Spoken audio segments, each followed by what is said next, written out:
Luther King Jr. at this time of year. We've often declared this time as our social justice high holy day. And one of the things I'm most proud of in this congregation is that it's not a token once a year opportunity to lift up social justice. This is just another moment plotted out in every year, just a moment where we celebrate this work that we do every single day. An indelible signature of our community is its bond with those beyond these walls. It's why Rabbi Brickner was active in supporting our troops during World War II, and it's why Rabbi Lulliveld risked his life in Mississippi during the Freedom Summer of 1964 to fight voter suppression. And it's why your clergy here tonight, sitting at the feet of these amazing clergy leaders from our community, it is why your clergy have stood up against the scourge of gun violence, protested the killing of black men and women like Tamir Rice, may his memory be a blessing, and fought for racial equality and equity in Cleveland. Thanks to the generosity of the Lenore Golden Kessler Fund and the Marcia Lowenstein Sugarman Fund, through the years we have welcomed extraordinary individuals who have taught and inspired us to not only remember Dr. King, but to honor his legacy by our deeds. On this Shabbat, we welcome yet another social justice hero who will be our teacher tonight in his signature Patagonia vest, which he has been wearing since his activism began. Deray McKesson's activism took a public turn after the death of Michael Brown in Ferguson, Missouri, reflecting on the intolerance that authorities had even for nonviolent protest in Ferguson. McKesson wrote in his book, "In the courthouse in downtown St. Louis, there are images of Lady Liberty. But I know that justice is not blind. She just chooses not to see my humanity." Familiar to those of us who have seen him interviewed on news programs, quoted in national news, Deray McKesson has become a key player in the work to confront the systems, the structures that have led to mass incarceration and police killings of Black and other minority populations. He is also the host of the award-winning weekly podcast, Pod Save the People, which creates space for conversation about the most important issues of the week related to justice, equity, and identity. He is the author of On the Other Side of Freedom. We are grateful to host him on our Bima. Deray, we were just talking about the fact that this is one of the few appearances you've made in person, and it feels really good to be together physically. We're so glad you could come to Cleveland tonight and be here and spread a little joy and justice, as you talk about in your book, that combination. We welcome you to Anshe Chesed Fairmount Temple. You are now part of our community, here once, here forever. And we look forward to hearing from your words.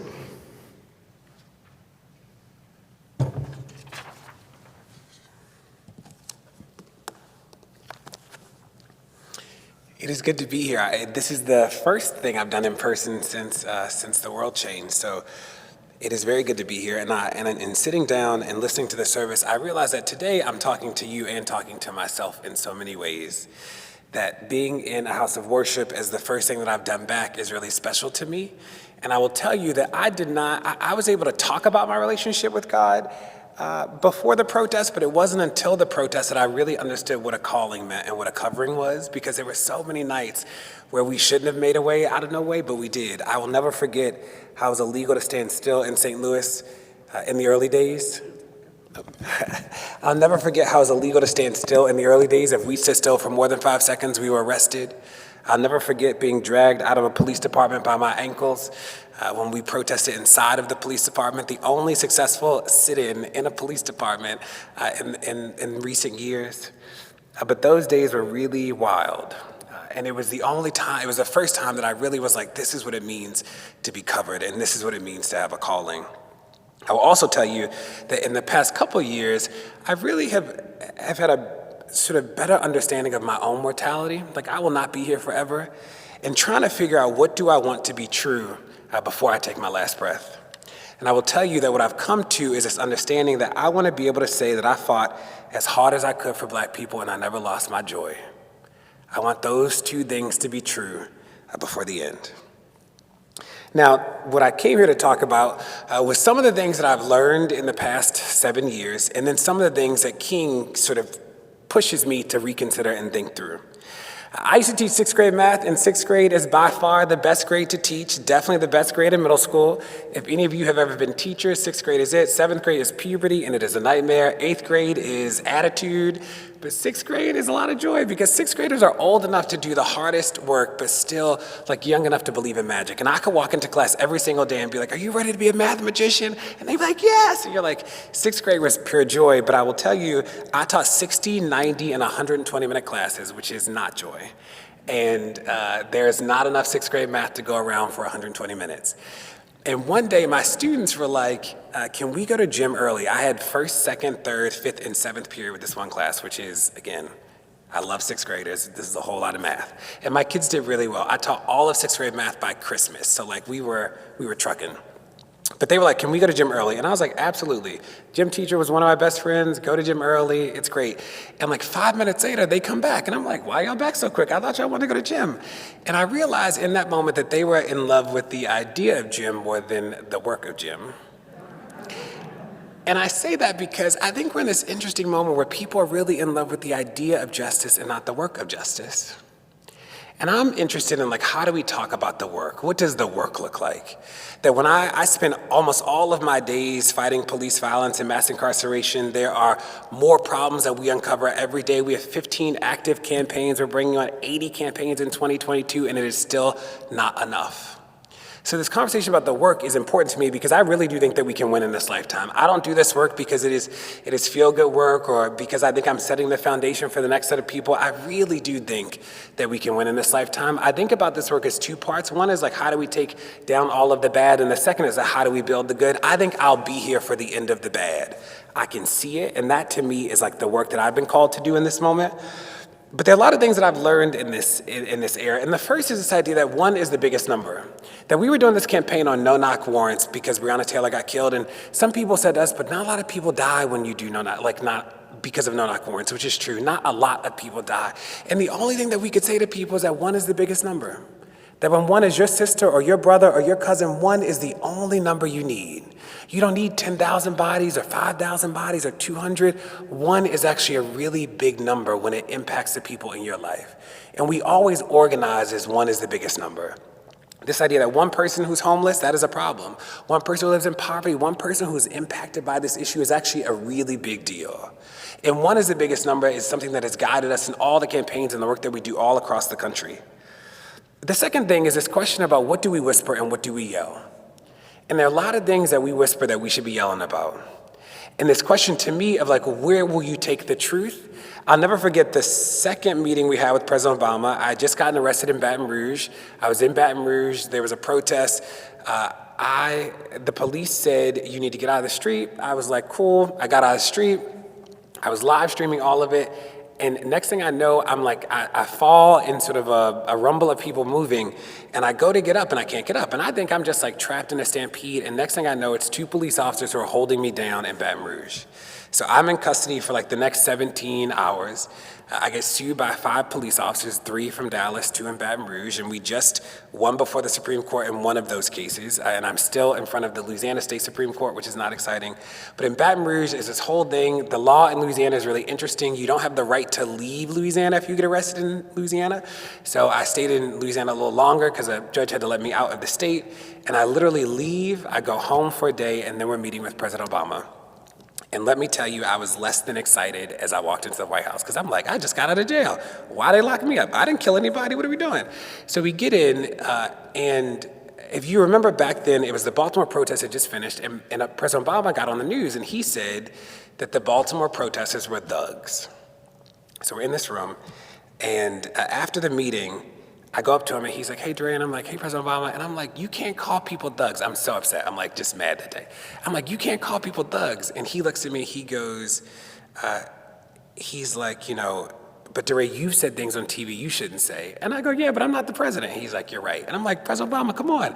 But it was this thing about like, we actually have to be okay taking the truth into all of the rooms. The FBI had also visited my house right before then. And I was talking to some people in the White House and they were like, Deray, please do not bring that up. It was a big meeting. It was like 30 of us. They were like, don't say that in the big meeting because like, what is President Obama going to say about that? And I'm like, I don't know. He run the FBI. And they're like, Deray, so I'm like, okay, cool. I'll say something else in the big meeting. So I walk in and Loretta Lynch, the Attorney General, she's sitting near where I was.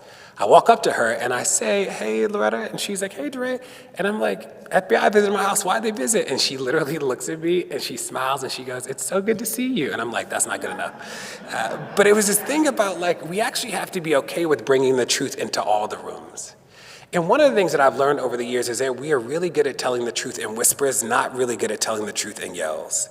Like sometimes we like let things slip and slide. We know things aren't right and we are just hesitant to say it out loud, but we will never win if we don't say it out loud. And when I think about what protest is at its very best, protest is this idea of telling the truth in public, that is what we did with our bodies in St. Louis, that is what we did in boardrooms, that's what we do in the street, that this act of telling the truth in public is actually one of the hardest but most important things that we can ever do. And there are so many rooms where people just don't tell the truth about what's happening and we will never win that way. The third is this idea of what is the question you're chasing. So when the last protest happened in 2020, people were like, a lot of good things happened. They were like, more people understand it, But I will tell you, the police killed more people in 2020 than every single year we have on record except for one. It was not a good year. The narrative changed, but one of the things that I always remember about 2020 is that narrative changes does not mean that the outcomes change. That people talking about the problem differently does not mean that the problem is different. And I say that because I had to really ask myself at the end of 2020, like, what is the question that I'm chasing? Like, when I wake up every day, what am I trying to do? And for me, the question is, how do we get to zero? Every single meeting, thing is like, how do we get to zero? That is my question. And when I talk to activists all across the country, I'm trying to figure out, like, what is the question that animates you? What is the thing that is guiding your work? Now, the title of this talk today is Preaching to the Choir. Because I have been in a lot of rooms where people say, Deray, but they're like, we get it. We know you're preaching to the choir. And I'm like, preaching to the choir is a good thing. I love the choir. For all of you who have ever been in a choir, and that is all of you because I saw it today, you know that being in the choir is hard work. Memorizing things, rehearsing, practicing, that is actually a real function. That the choir is not a passive activity, that being in the choir is like a real role. And when I think about the choir, I always remember that the choir director is like the best organizer, like the best teacher. The choir director is somebody who understands how to help people do things that they didn't know how to do before. When I think about teaching, the best teachers knew that kids had gifts way before the teacher got there, that the very best thing that I could do is help kids marry more content and more skills, but they had skills way before they met me. What the best organizers know is the best organizers walk into community and say that there was already magic in community long before I got here. That what organizers do is help people see that magic and use that power to do something beautiful that they didn't believe they could do before. And what the best choir director knows is that you had a voice long before the choir. That at the very best, what the choir director helps you do is figure out how to use that voice in ways that you didn't know how to do before. How to turn a hum into a hymn, a whisper into worship, how to turn a mumble into a melody. Like, that's what the best of the choir does. So when I think about our work is to build the biggest choir. That we are always trying to figure out how to invite more people into the room than are in the room today. That when I travel across the country, I realize that more people believe in this work than feel like they have space in the work. And part of our role is to build the biggest choir. Now, Dr. King has taught me so much over the years, and I'm going to share some of the things and some of the lessons. But when I think about this to me is a difference between remembrance and reminiscing. That when we reminisce, it is sort of just like sporadic memories that are often joyful. So when I reminisce about the best days in the classroom, I remember so many students. I remember this one, Terrell was one of my students who I swear he was never gonna learn how to add fractions, and the day he did, it was like the biggest party. It was like a thing we all celebrated. I remember some of the most joyful moments. I used to call students' parents in the middle of class for only positive things. I'd be like, did you know she just passed that test? Oh my God, this is so great. Like, we would have a whole party with passing the phone so that you could call your parent, and we would just do shout outs that way. That is what reminiscing is. When I think about remembrance, at its best, it is a piecing together again. It is truly to remember a thing, to make it whole. And the best that we can do with Dr. King is not just to reminisce about his life, but to remember. To put back the pieces of the kernels of wisdom that he left us with in the plan and figure out how it applies to our life today. So the first quote that he had that is something that I carry with me every day is that he said, when we ask Negroes to abide by the law, let us also declare that the white man does not abide by law in the ghettos. Day in and day out, he violates welfare laws to deprive the poor of their meager allotments. He flagrantly violates building codes and regulations. His police make a mockery of law. He violates laws on equal employment and education and the provisions of civil services. The slums are the handiwork of a vicious system of the white society. Negroes live in them, but they do not make them, any more than a prisoner makes a prison. Now, when I hear that, I'm always mindful that people did not choose poverty. Poverty chose them. I'm mindful that part of our work is not only to battle the institution of policing, but we are trying to undo the logic of policing. This logic that says that people with power make rules and systems and violently enforce them on other people. That when I think about the best work that we've ever done, the best things that I've ever been a part of all started in basements, living rooms, dining room tables, and porches. That is like how it happens.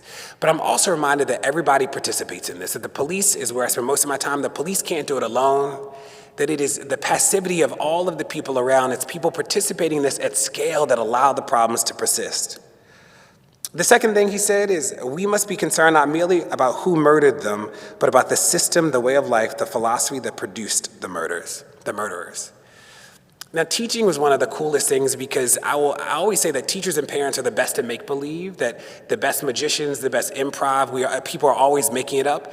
And every single week in a classroom, we just got to make up something new. So I'll never forget the first day that I was a teacher, the secretary gave me the wrong class list. So I'm sweating, I'm nervous, but I'm super pumped, and I know that they're gonna match my energy, so if I come in pumped, they're gonna be pumped, and it was sixth grade, so they didn't all know each other because they came from different fifth grades, and I'm super prepared, and that was a 90-minute class, so it's a long time on the first day, and I have index cards with every single kid's name, it's tight, I have 30 kids in the room, it's a whole thing. And they come in and the first student goes, hey, I don't see my name. I'm like, no, keep looking, you got it.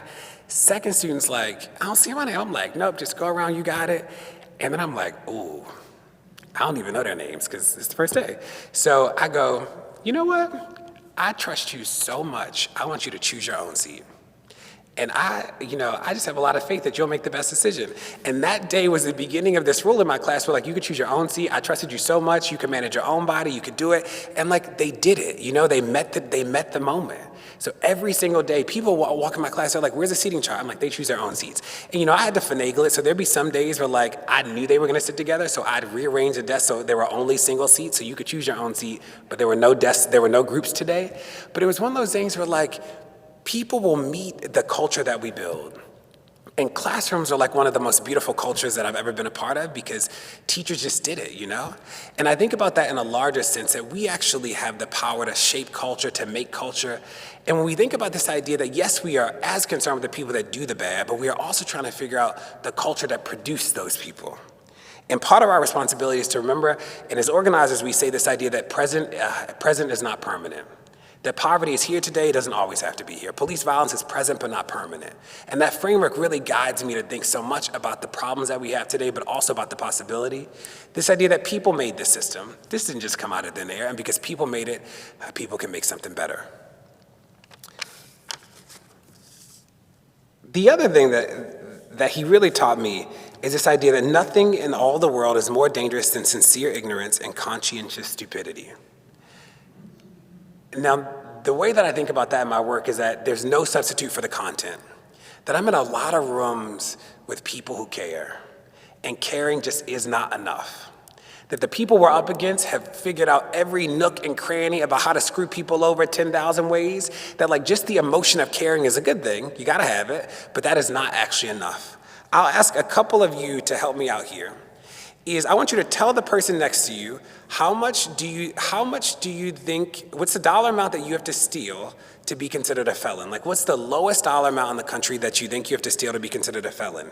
And here's the difference between felony and misdemeanors. Just so you know, felony is a year in prison or more. So what's the dollar amount, or what's the dollar amount you think you have to steal to be put in prison for more than a year? Tell the person next to you.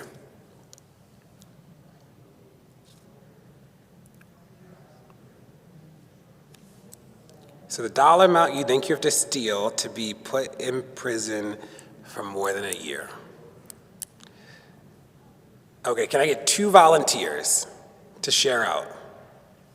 Okay, go ahead. $1,000 is one? 300. So both answers are right in different places. So in New Jersey, it's the lowest amount in the United States, set in 1978. It is $200. In New Jersey, if you steal over $200, you can get 18 months in prison, which is wild. And $1,000, did you know that? So you knew it. That is what it is in Ohio. Also what it is in New York and a lot of other states. The highest in the country is $2,500. The lowest is $200 in New Jersey. And we think about this idea of like there should be accountability, but $200 is really low. $200 is a microwave, is a pair of shoes. Like, what does it mean to put somebody in a cage for 18 months for stealing $200? Raise your hand if you have heard of private prisons before. Private prisons, a prison that is run by a private company and not a public company. Tell the person next to you, what percentage of people who are incarcerated do you think is in a private prison? So tell the person next to you, what percentage of people incarcerated do you think is actually in a private prison?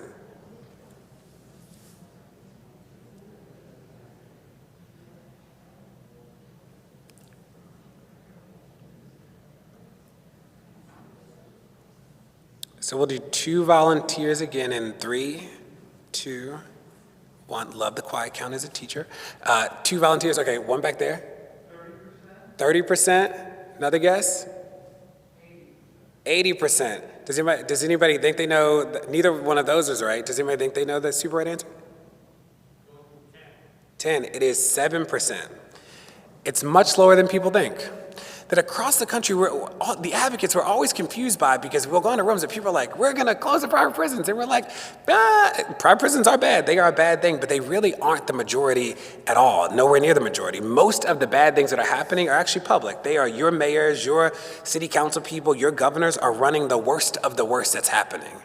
The place where private prisons sort of matter is around ICE detention. About 40% of people who are incarcerated or detained by ICE are actually in a private facility. But when we think about most prisons, that actually is not the case. It's around 7%. And the last question I'll ask you is that there are three ways that we incarcerate people. So the federal government, states, and cities.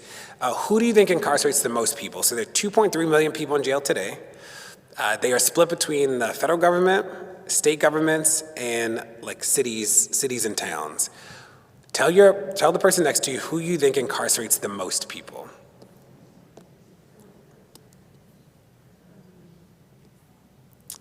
And we can do 2 more volunteers.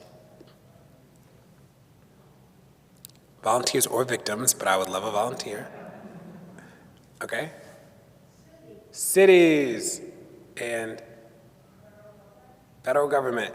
So it is states.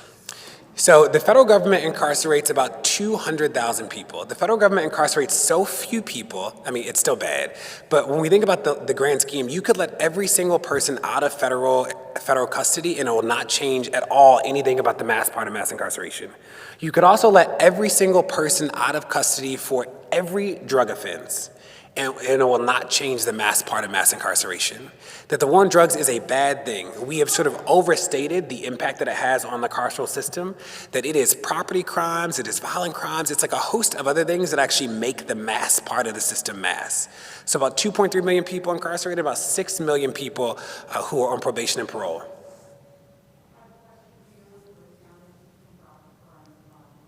Property crimes and violent crimes. I don't have it right here, but I can tell you afterwards. So when we think about the breakdown, it depends on the who incarcerates. So the federal government does have a weird amount of people who are in there for drugs. Like if you're in there for drugs, it's sort of like it's a thing. Whereas when we look at states and cities, it is mostly misdemeanors, right? It's like mostly low-level offenses.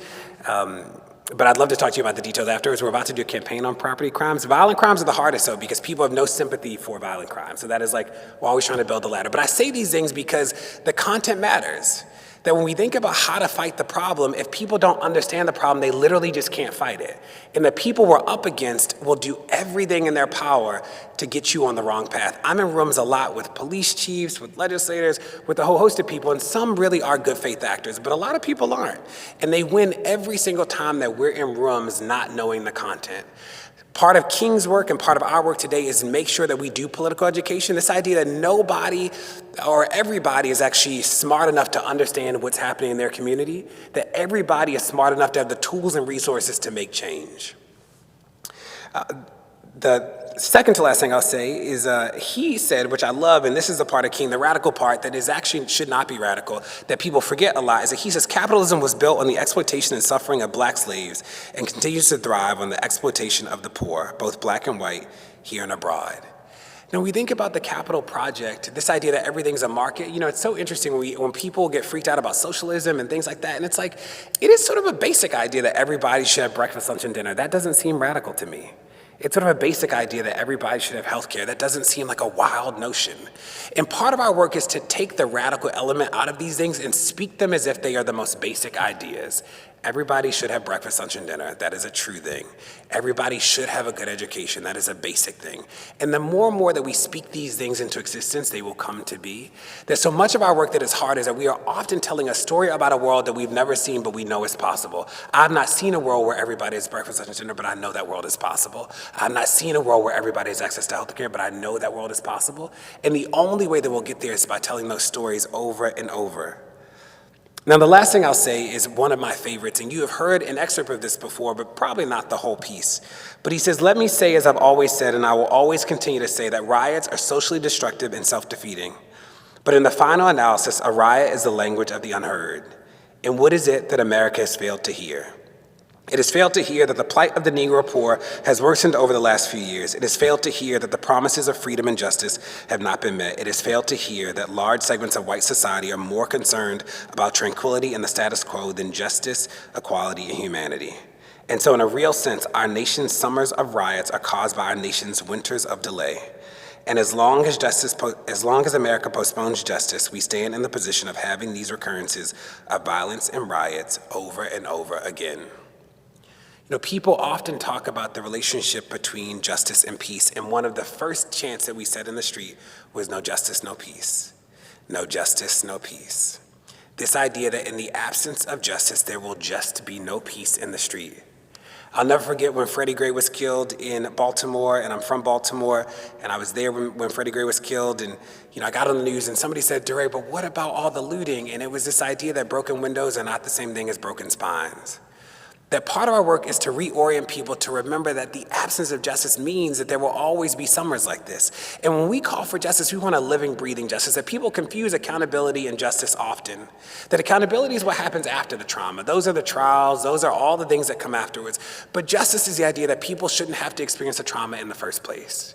So when we say we want justice, we want a living, breathing justice. A justice that says that Mike Brown is here today, a message that says Tamir is here today, that Ayana is here today, a justice that says that people don't experience a trauma in the first place.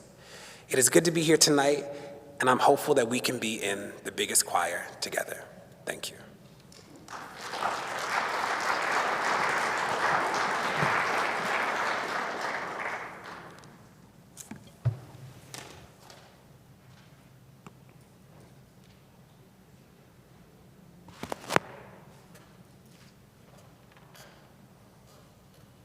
Deray, thank you for preaching to this choir.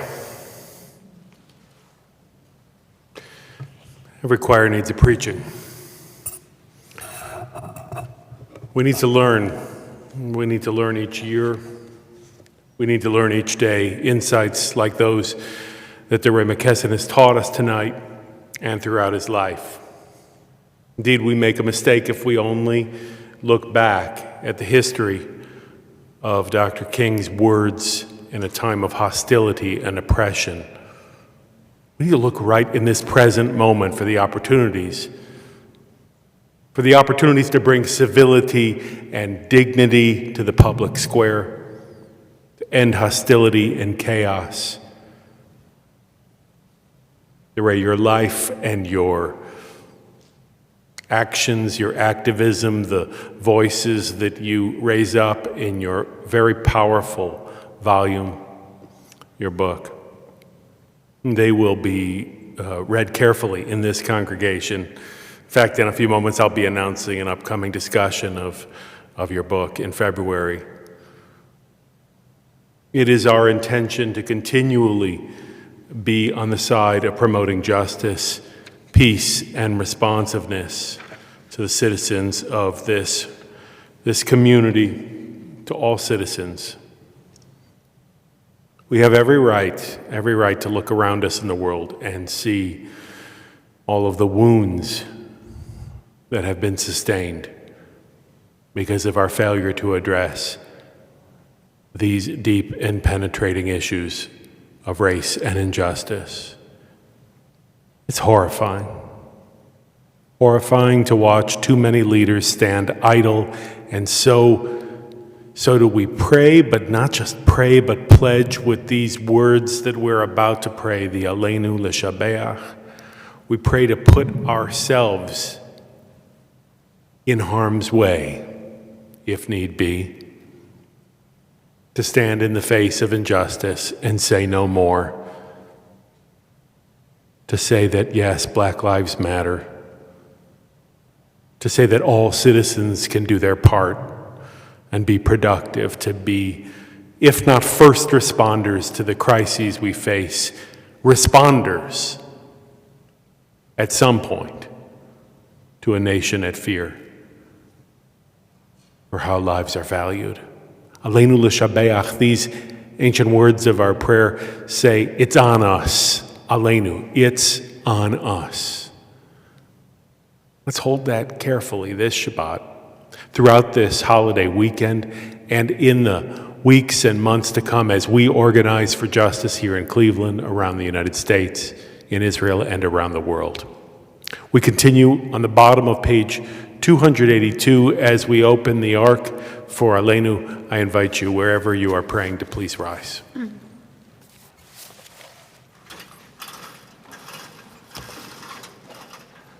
Aleinu l'shabeach l'adon hakol, לתת גדולה ליוצר בראשית, שלא עשנו כגויי ארצות, ולא שמנו כמשפחות האדמה, שלא שם חלקנו כהם, וגורלנו ככל המונם.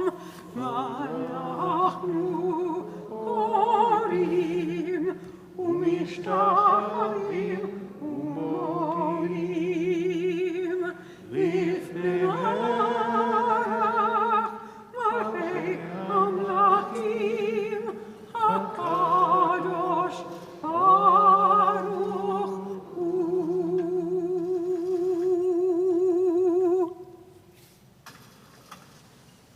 You may be seated.